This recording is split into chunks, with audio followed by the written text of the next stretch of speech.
Paulo, pegando o que a Luana disse, agregando, será que não havia muita expectativa do governo Lula 3 e ele próprio não criou essa expectativa ao falar da picanha e da cerveja, né? Que seria uma maravilha o mundo a partir do 1º de janeiro de 2023 e não foi tão bom para as pessoas, concretamente, no que a Luana destacou, no dia a dia, no supermercado, há uma inflação de alimentos evidente. Eu todo dia acho que o supermercado está errado, aí eu pego a notinha, olho e falo, não, está errado sou eu, é que os preços estão subindo, e estão subindo mesmo. O governo diz que agora estão diminuindo, eu espero que esteja, mas realmente isso é evidente. Não havia uma expectativa muito grande e a conjuntura 20 anos depois, na América Latina os retornos são trágicos, normalmente, basta ver o caso de Perón, entre outros, de líderes desse tipo, mas e o Lula não tem nenhum parentesco com o Perón, vale destacar, mas será que não havia muita expectativa, essa expectativa para as classes populares, como diziam no passado, não foi atingida?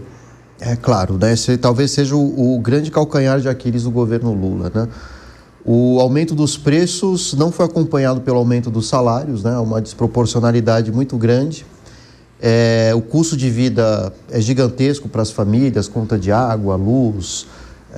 Quem tem filho em escola privada, pior ainda, né? Os aumentos são sempre terríveis no bolso, né, do cidadão comum. Mesmo os programas sociais, né, que são distribuídos à população, não conseguem dar conta de todos os gastos de uma família, né? Enfim, o que era o Bolsa Família no início desse século, que é hoje, não se compara ali para as famílias que moram no Brasil adentro, né? Os custos são infinitamente maiores, né?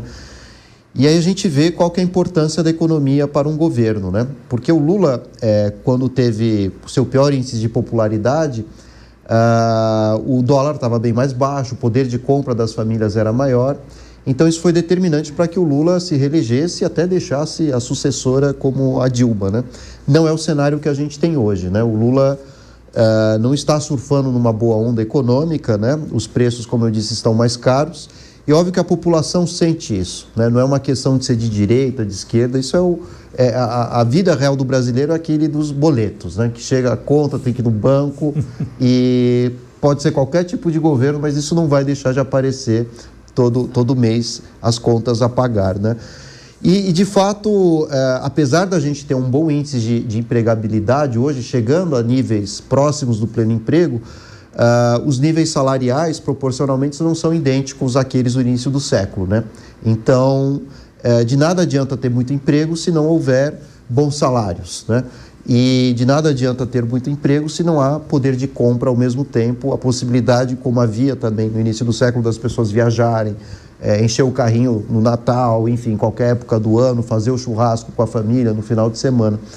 Então, o Lula não conseguiu mexer nessa política. Tem vários fatores. A gente não pode esquecer que o Michel Temer destruiu também a política dos cílios, né, que era ali guardar os cereais, arroz, feijão, exatamente para controlar a variação dos preços internacionais que acabam incidindo aqui também no Brasil.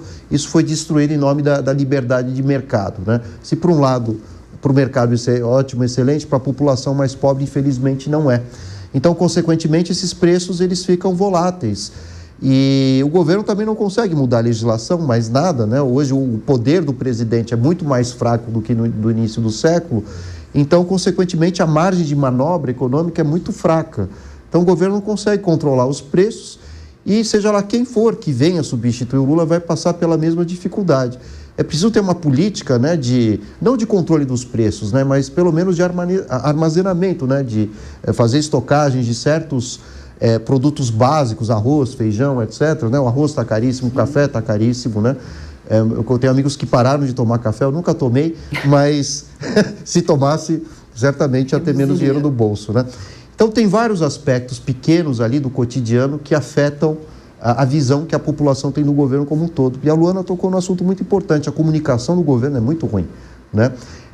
Mudou-se, né, o ministro ali da SECOM, pouca coisa mudou, e o que o governo está percebendo é que o melhor garoto propaganda do Lula é o próprio Lula, é o seu principal porta-voz, né? Não adianta colocar Haddad, colocar o ministro aqui, acolá, para conversar com os meios de comunicação, porque o Lula, gostem ou não, ele tem um carisma, né? Consegue se comunicar com diferentes segmentos da sociedade, e agora, faltando praticamente um ano para a eleição, Ele está se mostrando mais, né, diante da mídia, dando entrevistas aqui, em vários podcasts, etc., porque ou Lula parte, né, para o diálogo direto com a população, ou vai perder a eleição, certamente, né? A popularidade a cada pesquisa tem caído, aumentou um pouquinho no Nordeste, no Sul, mas ou o Lula toma a frente da própria campanha, apesar de ainda ser presidente, caso contrário, o hobby de boa parte da população conservadora é xingar o presidente e os petistas em redes sociais, né?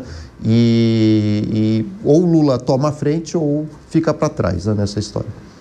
Leonardo, justamente é sobre isso, tanto que a Luana destacou, os pontos que ela destacou, que o Paulo destacou, eu colocaria a você essa relação entre política e economia, quer dizer, entre a conjuntura política e a conjuntura econômica, como que elas dialogam, se é que dialogam entre si? Olha, eu tive conversando com um diretor de um instituto de pesquisa aqui em Brasília, que tem uma quantidade muito grande de estudos, ele faz isso todas as semanas, enfim. E aí eu perguntei a ele, a partir dos estudos, principalmente das entrevistas qualitativas, o que justifica uma popularidade tão ruim, né? Ele me falou que as pessoas, quando dizem eu desaprovo Lula por isso ou por aquilo, normalmente elas apontam 3 questões principais. A primeira questão é imposto. E aí é muito engraçado, né? Mas eu questionei a ele. Eu falei, mas olha, o governo está dizendo que está taxando só o andar de cima, que o pessoal não tá, lá embaixo não está sentindo isso. Aí ele diz assim, olha, o governo hoje pode estar mirando o andar de cima, mas ele começou pelo andar de baixo com a taxa das buzinas. E as pessoas não se esquecem. É verdade. E isso é muito curioso, né? Por mais que o governo agora diga, não, a gente quer lá em cima, lá em cima, lá em cima, pelo fato dele ter começado lá embaixo, isso gerou uma memória, né, um trauma nas pessoas, vamos dizer assim, né, que fica sendo completamente rememorado o tempo todo por essa discussão de aumento de impostos, né? O segundo ponto que ele falou é picanha e cerveja, né? Você até colocou aí. E é engraçado porque assim, foi uma jogada de marketing genial em 2022, considerando que em função da guerra da Ucrânia, a gente tinha um problema explosivo de inflação de preços de alimentos, né? Então aquilo ali casou, né, com a situação, com a circunstância, só que virou uma maldição, né, para o presidente Lula. Por quê? Porque as pessoas estão o tempo todo olhando para o preço da picanha e da cerveja. Ele criou um indicador de sucesso para o governo dele, né, que é um indicador difícil dele se livrar, né, mas que tem correspondência com a inflação dos alimentos e um certo conforto, poder aquisitivo, enfim, todas essas questões que os colegas colocaram. E o terceiro problema é uma sensação de que o governo é leniente com a questão da segurança pública, tá? E aí isso não tem muita relação com eficácia de política pública, não. Tem a ver com valor, né? Assim, o PT tradicionalmente, a esquerda tradicionalmente, tem valores mais progressistas, né? Em relação às questões de segurança, e as pessoas, de uma maneira geral, elas têm uma perspectiva mais conservadora, mais ostensiva, né, dessa questão de segurança. Aí é uma questão de valores. Aí o que a gente entra numa situação que é o modelo de governo, né, de economia que o governo escolheu, ele exige uma pressão fiscal muito forte, né, porque você tem uma transferência de renda tremenda aí, e isso está exigindo uma agenda de, como diz o ministro Haddad, de combate à erosão fiscal, e que está relembrando o cara o tempo todo, né, da questão dos impostos. A questão da inflação, do problema, enfim, a inflação de alimentos ela é maior, né, do que a inflação em geral, e a gente não pode esquecer que a gente está no maior juros, né, a maior taxa de juros do Brasil, acho que desde 2016. E isso não é brincadeira, né? As pessoas elas não têm mais crédito, principalmente para bens duráveis. Isso tudo virou proibitivo, né? Então, assim, você tem esse problema. E a questão da segurança, bom, aí o governo realmente está de mãos atadas. Então, eu acho que ele tem problemas que são muito práticos, né? E que ele tem dificuldade de endereçar. E eu acho que mesmo que o governo olhe para essas pesquisas e diga assim, não, a gente vai mudar, não dá mais tempo, né? Porque assim, vamos fazer um ajuste ortodoxo aqui, esquece, porque ninguém controla o calendário dos efeitos. Então, o que o governo vai fazer? Vai investir na mesma fórmula, né? E aí ele vai fazer uma opção, né? Claramente aí de comunicação, isso já está colocado, guerra de classes, não tem mais o Bolsonaro para polarizar, o Congresso é o inimigo do povo, e vamos embora, e vamos justificar esse modelo aí de tributos a partir de uma dinâmica de guerra de classes. E aí o governo vai... Aí é aquela história, né? Se a eleição fosse outubro agora, mas a eleição no ano que vem, então como é que ele vai ver sem Congresso até o ano que vem? Então é uma coisa que eu posso até estar parecendo meio pessimista para os colegas, né? Mas eu tô com a sensação de que o pessoal perdeu um pouco a mão aí e não estão conseguindo achar de novo o fio da meada.